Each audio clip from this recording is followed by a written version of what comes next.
الرحمن الرحیم السلام علیکم ورحمۃ اللہ وبرکاتہ۔ اہلا وسہلا اقرا معہد الحافظات پشاور شارع ورثت جماعت عالیہ دوم، مضمون مشکات المصابیح جلد دوم، سبق نمبر 1، کتاب الجہاد میں باب آداب سفر دیکھیں۔ بسم اللہ الرحمن الرحیم۔ باب آداب سفر، یہ باب سفر کے آداب کے بیان میں۔ تو آداب یہ ادب کی جمع ہے، اور ادب سے مراد قابل رعایت اور لحاظ کے لائق چیزوں کا خیال کرنا ہے۔ بعض کے نزدیک ادب سے مراد قابل مذمت اور عیبدار اشیاء سے بچنا یہ ادب کہلاتا ہے۔ تو سفر کے آداب، سفر کا لفظ تو عام ہے، ہر قسم کے سفر کو سفر ہی کہا جاتا ہے، لیکن یہاں پر خاص طور پر نبی علیہ السلام جو جہاد کے لیے نکلتے تھے تو وہی جہاد والا سفر مراد ہے۔ نبی علیہ السلام نے جہاد کے علاوہ اور بھی کئی اسفار کیے، یعنی اس کے علاوہ نبی علیہ السلام نے تقریباً 7 اسفار کیے ہیں۔ پہلا سفر جب نبی علیہ السلام کی عمر مبارک 7 سال کی تھی، نہیں 13 سال کی تھی، تو نبی علیہ السلام شام کی طرف اپنے چچا ابو طالب کے ساتھ انہوں نے سفر کیا تھا۔ پھر دوسرا سفر نبی علیہ السلام نے 25 سال کی عمر میں شام کی طرف تجارت کی غرض سے کیا تھا۔ تیسرا سفر نبی علیہ السلام نے مکہ سے طائف کی طرف دعوت اسلام کی وجہ سے کیا تھا، وہاں کے لوگوں کو اسلام کی دعوت دینے کے لیے، اور اسی طرح جو صحابہ کرام تھے ان کے لیے امن کی جگہ نبی علیہ السلام نے تلاش کرنے کی وجہ سے طائف کی طرف ہجرت کیا تھا، سفر کیا تھا۔ چوتھا سفر نبی علیہ السلام نے 53 سال کی عمر میں مکہ سے مدینہ کی طرف کیا۔ پانچواں سفر نبی علیہ السلام کا مدینہ سے عمرے کے لیے ہوا تھا، یعنی 6 ہجری میں نبی علیہ السلام صلح حدیبیہ کے لیے نکلے تھے، لیکن پھر نبی علیہ السلام جو عمرے کے لیے نکلے تو اس سال نبی علیہ السلام عمرہ نہ کر سکے۔ پھر اسی عمرے کی قضا کی نبی علیہ السلام نے اگلے سال، یعنی چھٹا سفر نبی علیہ السلام نے اگلے سال عمرۃ القضاء کے لیے کیا۔ ساتواں سفر یعنی جو آخری سفر تھا نبی علیہ السلام کا، تو یہ 10 ہجری میں نبی علیہ السلام نے حج کے ارادے سے تقریباً 1.25 لاکھ سے کم و بیش صحابہ کرام کے ساتھ نبی علیہ السلام نے حجۃ الوداع کا سفر کیا۔ تو ان مذکورہ 7 اسفار کے علاوہ نبی علیہ السلام نے باقی سفر جہاد ہی کیے تھے۔ تو سفر کے مختصراً آداب باب سے پہلے سن لیں۔ پہلا ادب تو یہ کہ جب کوئی شخص سفر کا ارادہ کرے تو اپنی نیت بالکل صالح رکھے، ٹھیک رکھے، اللہ کی رضا کے لیے وہ نیت رکھے کہ میں یہ جہاد کر رہا ہوں تو یہ محض اللہ کی رضا کے لیے، دنیاوی کوئی غرض نہیں ہونی چاہیے۔ دوسرا ادب یہ کہ جب گھر سے نکلے تو تمام مصنون دعاؤں کا اہتمام کرے اور اللہ کا نام لے کر نکلے۔ تیسرا ادب یہ کہ سفر کرتے ہوئے کسی سے لڑائی جھگڑا نہ کرے۔ چوتھا ادب یہ کہ فخر اور غرور اور تکبر کرتے ہوئے نہ نکلیں۔ نمبر 5، اللہ تعالیٰ اور نبی علیہ السلام کی اطاعت اور فرمانبرداری کرتے ہوئے سفر کرے، یعنی سفر میں کوئی فحاشی یا بدنظری وغیرہ کا ارتکاب نہ کرے۔ چھٹا ادب کے میدان جنگ میں صبر و تحمل کا مظاہرہ کرے۔ ساتواں ادب جنگ کے وقت اللہ کے ذکر سے غافل نہ رہے۔ آٹھواں ادب اپنے جنگ کے ساز و سامان پر غرور تکبر نہ کرے کہ میرے پاس سامان زیادہ ہے تو میں ہی غالب آؤں گا، یا اگر سامان کی کمی ہو تو اس کی وجہ سے گھبرائے نہ ہی بزدلی کا شکار ہو، بلکہ اللہ پر ہی بھروسہ رکھے۔ نواں ادب یہ کہ جب بلندی پر چڑھے تو اللہ اکبر کہیں، اور اس طرح جب اترائی کی طرف جائے تو سبحان اللہ کہے۔ 10واں ادب یہ کہ اگر اللہ کی طرف سے، یعنی اللہ کی فضل اور مہربانی کی وجہ سے وہ جنگ میں غالب آ جائے، اسے فتح اور کامرانی ملے، تو وہ فخر نہ کرے بلکہ اس فتح کو اللہ کی طرف منسوب کرے۔ تو اس کے علاوہ اور بھی کئی سارے آداب ہیں جو کہ انہی احادیث کے تحت آپ لوگ پڑھ لو گے۔ تو دیکھیے الفصل الاول، وعن کعب بن مالک سے روایت ہے ان النبی صلی اللہ علیہ وسلم کہ بے شک نبی علیہ السلام خرج یوم الخمیس جمعرات کے دن نکلے، فی غزوۃ تبوک غزوہ تبوک کے لیے، غزوہ تبوک میں نبی علیہ السلام جمعرات کے دن نکلے۔ وکان یحب، اور نبی علیہ السلام پسند فرماتے تھے، ان یخرج کہ وہ نکلے یوم الخمیس جمعرات کے دن، یعنی جمعرات کے دن وہ نکلنا پسند فرمایا کرتے تھے۔ تو تبوک یہ شام میں ایک جگہ کا نام ہے. اس کے اور مدینے کے درمیان اس وقت تو تقریباً 1 ماہ کے بقدر یہ مسافت تھی. تقریباً 465 میل کے فاصلے پر یہ واقعہ ہے. اس وقت سفر اونٹوں پر ہی ہوا کرتے تھے، تو اس وقت کے لحاظ سے 1 مہینے کی مسافت کے بقدر یہ جگہ واقع ہے. اور یہ غزوہ 9 ہجری میں پیش آیا تھا. نبی اسلام کے غزوات میں سے سب سے آخری غزوہ یہی غزوہ تبوک تھا. وکان یحب ان یخرج، اور نبی علیہ السلام جمعرات کے دن ہی نکلنے کو پسند فرماتے تھے. تو نبی علیہ السلام کی پسندیدگی کی کئی وجوہات ہیں کہ نبی علیہ السلام جمعرات کو سفر کرنے کو کیوں پسند فرماتے تھے. تو پہلی وجہ اس کی یہ کہ جمعرات یہ مبارک دن ہے، بندوں کے اعمال اس دن اللہ کی طرف جاتے ہیں. چونکہ نبی علیہ السلام کا سفر بھی اللہ ہی کے لیے ہوتا تھا، اللہ کے راستے میں. تو نبی علیہ السلام نے پسند کیا کہ آپ کا عمل اللہ کے دربار میں اسی دن پیش ہو.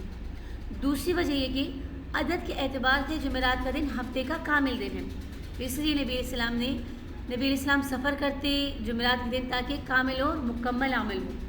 تیسری وجہ یہ کہ نبی علیہ السلام جمعرات کے دن سفر کرنے کو نیک فعل سمجھتے تھے. یعنی اس میں نبی علیہ السلام نے ایک اچھی فعل دیکھی، کیونکہ نبی علیہ السلام کی عادت مبارکہ تھی کہ وہ نیک ناموں سے کیا فعل لیا کرتے تھے.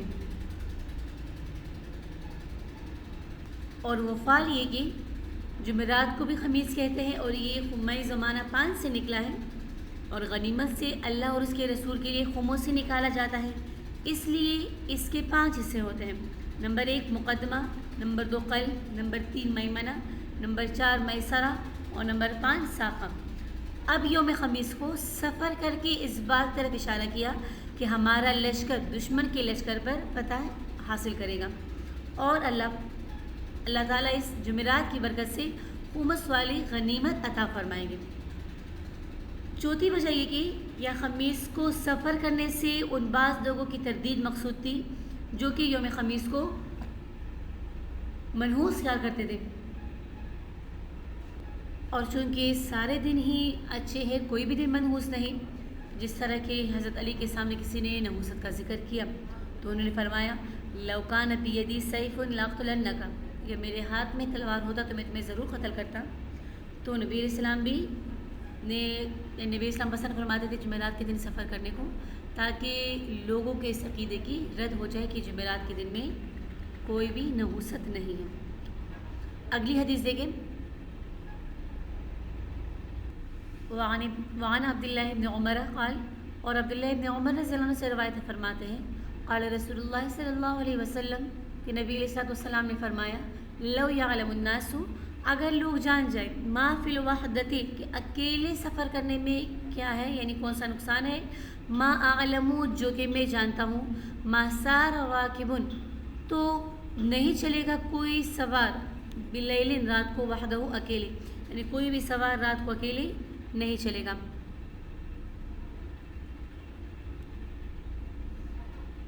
تو لو یعلم الناس ما فی الوحدۃ کہ اکیلے ہونے کی صورت میں کتنے نقصانات ہیں. نقصانات سے مراد دینی اور دنیاوی دونوں طرح کے نقصان مراد ہو سکتے ہیں.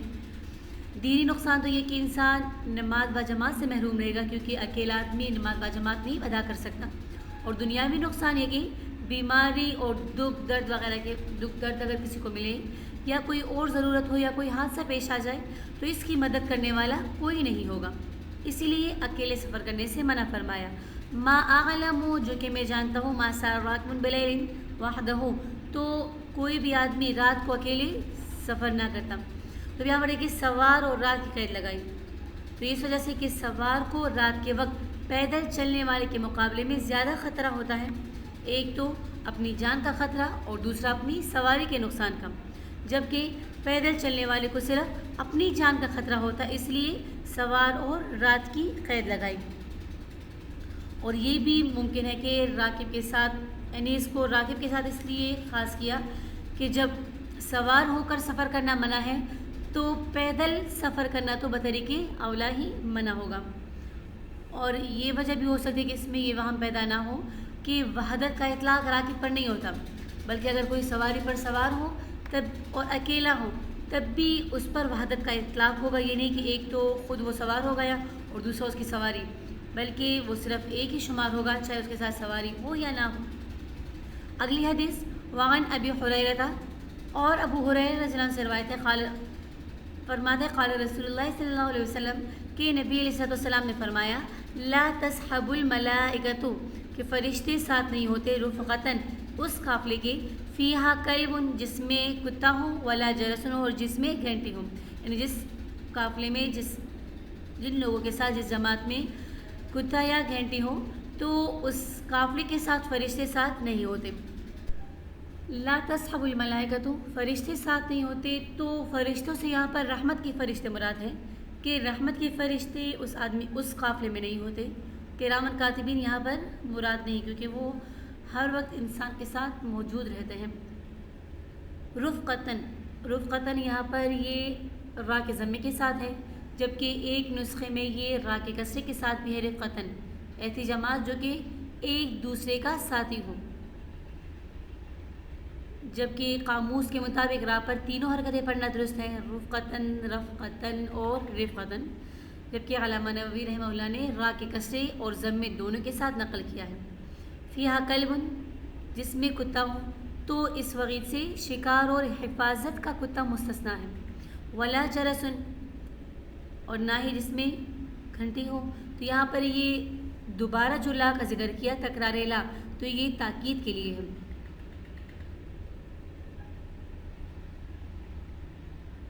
یہ جرس جیم اور را کی فتح کے ساتھ ہے، وہ چیز جو جانور کی گردن میں لٹکائی جاتی ہے اور اس سے آواز نکلتی ہے.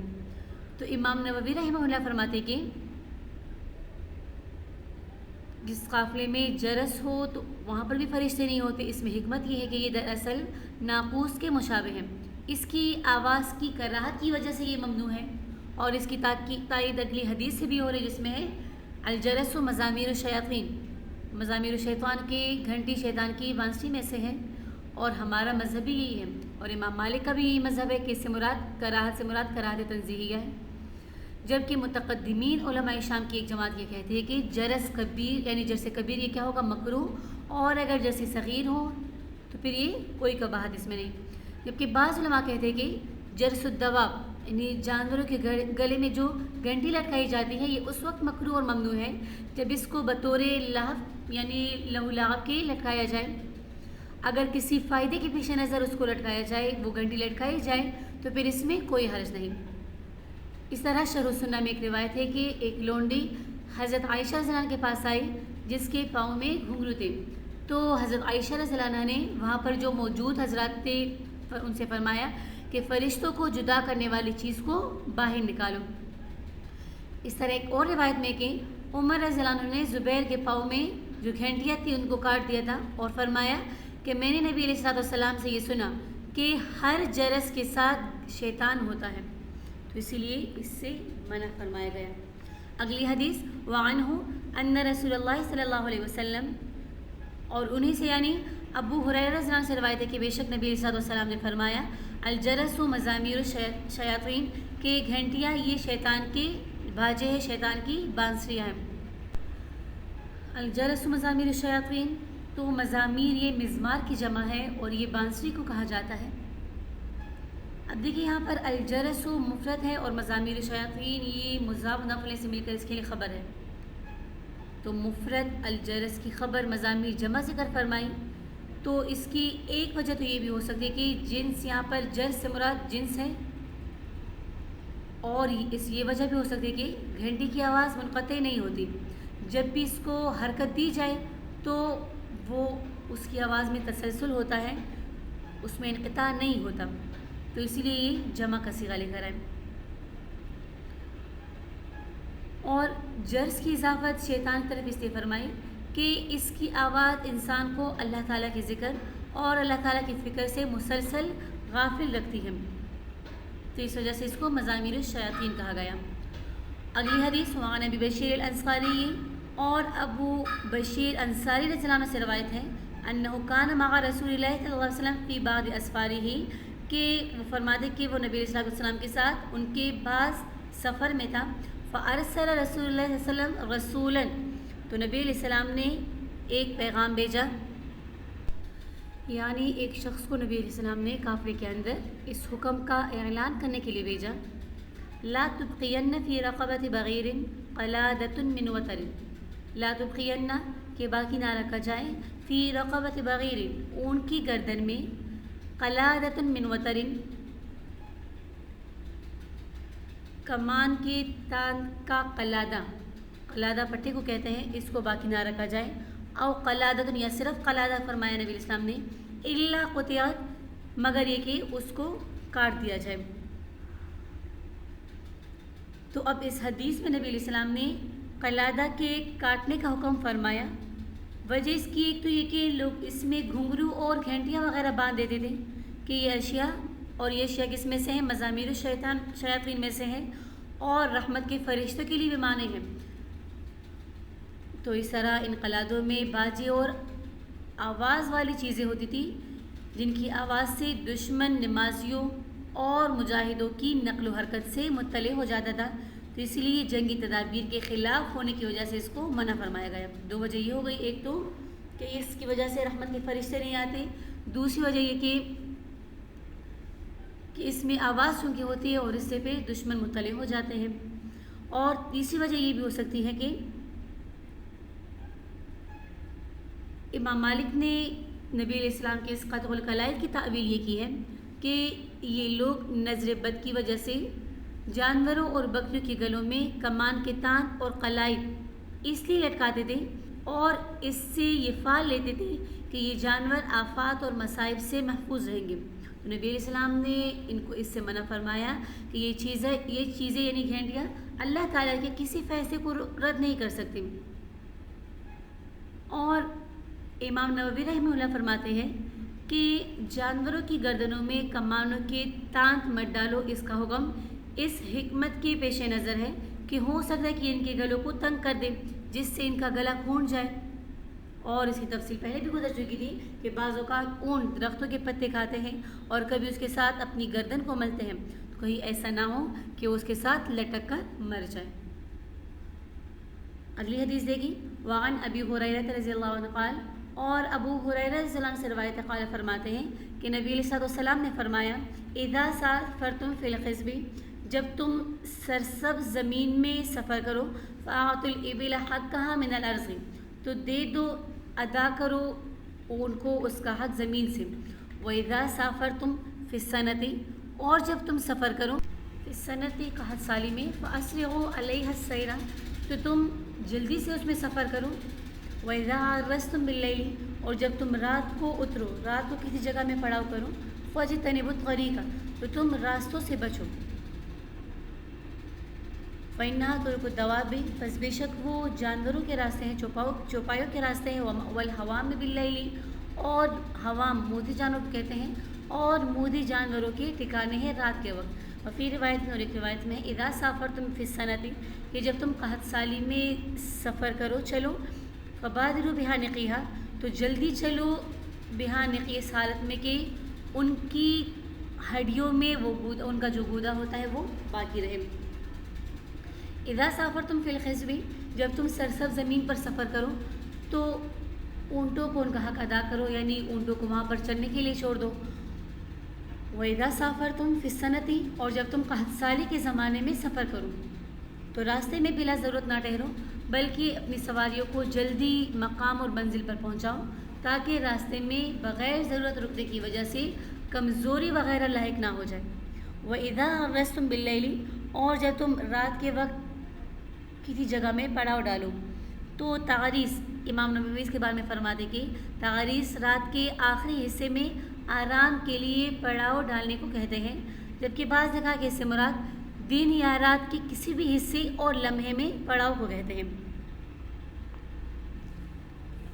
فَاجْتَنِبُوا الطَّرِيقَ فَإِنَّهَا طُرُقُ الدَّوَابِ وَالْحَوَامِ بِاللَّيْلِ، اور اس کی وجہ بھی آگے بیان فرما دی کہ حشرات الارض اور زہریلے جانور وغیرہ رات کو راستوں میں یعنی گری ہوئی جو کھانے پینے کی اشیاء ہوتی ہیں وہ کھانے کے لیے وہ اپنے بلوں سے نکلتے ہیں. تو ایسا نہ ہو کہ وہ تمہیں دیکھ کر تم لوگوں کو راستوں میں نقصان نہ پہنچا دیں. اور یہ بھی ہو سکتا ہے کہ کوئی درندے وغیرہ تمہیں نقصان پہنچا دیں. اگلی حدیث دیکھیں. وعن ابی سعید الخدری قال, اور ابو سعید خدری رضی اللہ عنہ سے روایت فرماتے ہیں, بینما نحن فی سفر مع رسول اللہ صلی اللہ علیہ وسلم, کہ ہم ایک سفر میں نبی علیہ السلام کے ساتھ تھے. اذ جاءہ, کہ اچانک ایک شخص آیا, رجل ایک شخص آیا, علی راحلۃ, اپنی سواری پر, فجعل یضرب یمینا و شمالا, تو وہ اپنی سواری کو یعنی جو اون وغیرہ پر سوار تھا تو سواری کو دائیں بائیں طرف پھیرنے لگا.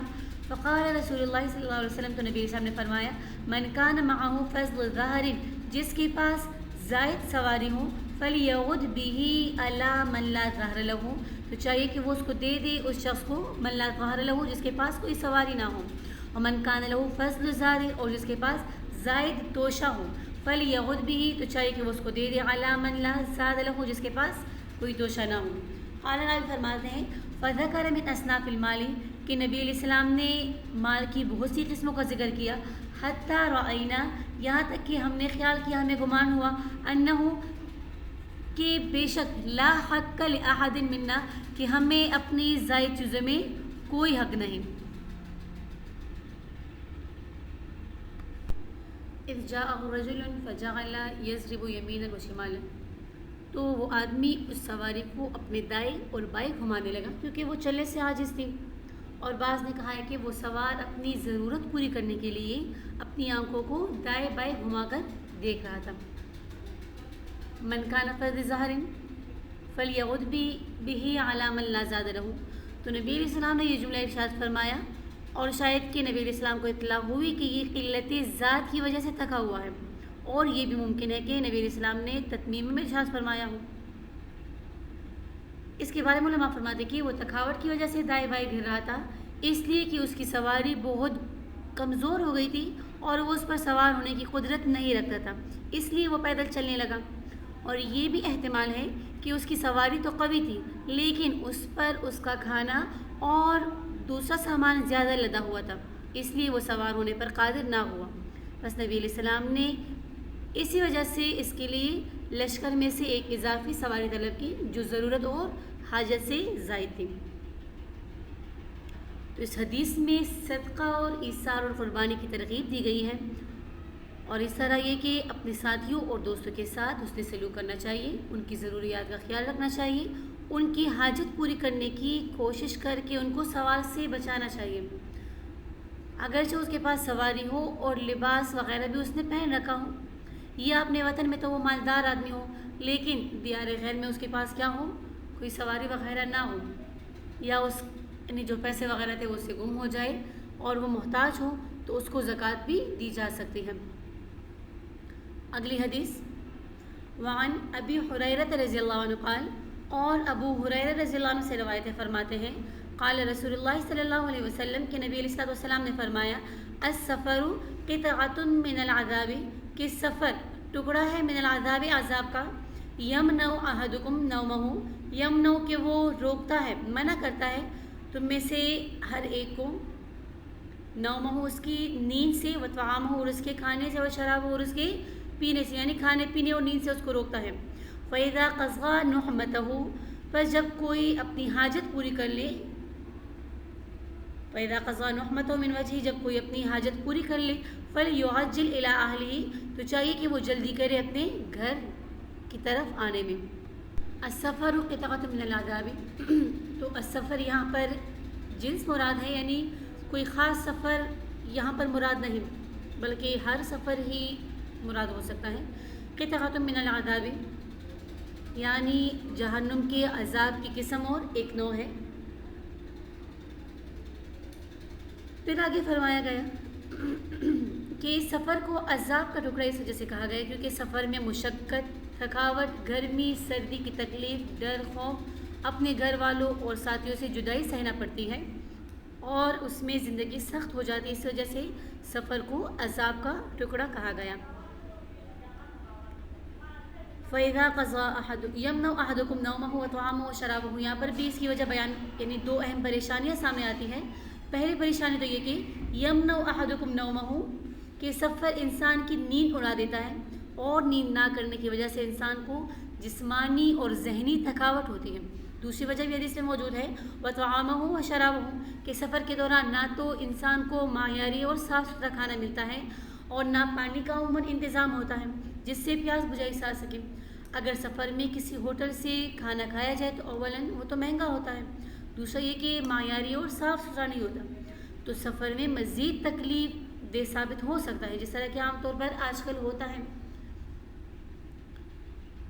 تو ان ہوٹلوں وغیرہ میں کھانے میں بھی سفر میں تکلیف کا باعث ہی ہوتے ہیں۔ اذا قضا نحمتہ، نحمہ یہ کہتے ہیں ضرورت اور حاجت کو، جب سفر کی ضرورت پوری ہو جائے، غرض پوری ہو جائے، تو آدمی کو چاہیے کہ وہ جلدی اپنے گھر میں لوٹے۔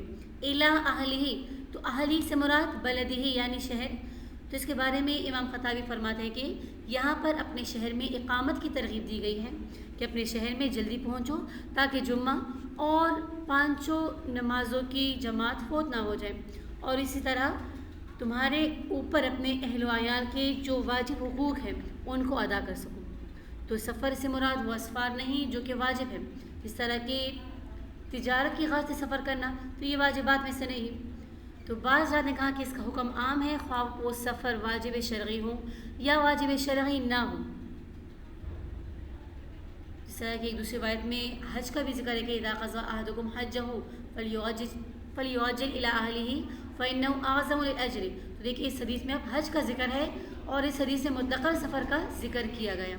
اگلی حدیث دیکھیے وعن عبداللہ بن جعفر، اور عبداللہ بن جعفر رضی اللہ عنہ سے روایت قال فرماتے ہیں کان رسول اللہ صلی اللہ علیہ وسلم کہ نبی علیہ السلام اذا قدم من سفر، جب نبی علیہ السلام اپنے سفر سے آتے تو لقی بصبیان اہل بیتہ، تو اپنے اہل بیت کے لڑکوں کے ساتھ ان کا استقبال کیا جاتا۔ وَإِنَّهُ قَدِمَ مِن سَفَرٍ، اور وہ ایک دفعہ سفر سے واپس آئے، فَسُبِقَ بِي إِلَيْهِ، تو مجھے پیش کیا گیا ان کی خدمت میں، فَحَمَلَنِي بَيْنَ يَدَيْهِ، تو نبی علیہ السلام نے مجھے بٹھا دیا اپنے آگے، ثُمَّ جِيءَ بِأَحَدِ ابْنَيْ فَاطِمَةَ، پھر ان کے سامنے فاطمہ رضی اللہ عنہ کا ایک بیٹا لایا گیا، فَأَرْدَفَهُ خلفہ، تو انہوں نے اس کو اپنے پیچھے بٹھایا، قال فرمایا فَأُدْخِلْنَا الْمَدِينَةَ، فرماتے ہیں عبداللہ بن جعفر کہ ہم مدینے میں داخل ہوئے، ثلاثتاً یعنی ہم تینوں داخل ہوئے، علی دابتاً یعنی اس حالت میں داخل ہوئے کہ ہم تینوں سواری پر سوار تھے۔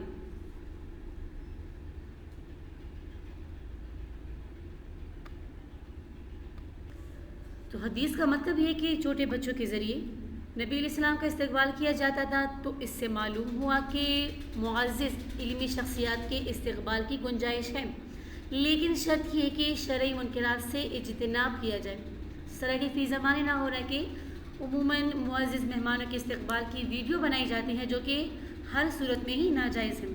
اگلی حدیث دیکھیں وعن انس رضی اللہ عنہ انہ اقبل، انس رضی اللہ عنہ سے روایت ہے کہ وہ اور ابو طلحہ واپس آئے مع رسول اللہ صلی اللہ علیہ وسلم، نبی علیہ السلام کے ساتھ، ومع النبی صلی اللہ علیہ وسلم، اور نبی علیہ السلام کے ساتھ صفیہ رضی اللہ عنہ بھی تھی، مردفہ اس حالت میں کہ وہ پیچھے بیٹھی ہوئی تھی، مردفہ علی راحلتہ، ان کی سواری پر پیچھے بیٹھی ہوئی تھی۔ تو یہ غزوہ خیبر سے واپسی کا واقعہ ہے کہ حضرت صفیہ رضی اللہ عنہ خیبر کے مال غنیمت میں سے تھی، پہلے یہ حضرت دحیہ کلبی کے حصے میں آئی، پھر نبی علیہ السلام نے صحابہ کرام کے مشورے کے بعد ان سے لے لیا اور پھر انہیں آزاد کر کے ان سے نکاح کیا اور سواری پر اپنے ساتھ بٹھا کر مدینہ تشریف لے کر آئے۔ جزاکم اللہ خیرا لکم، السلام علیکم ورحمۃ اللہ وبرکاتہ۔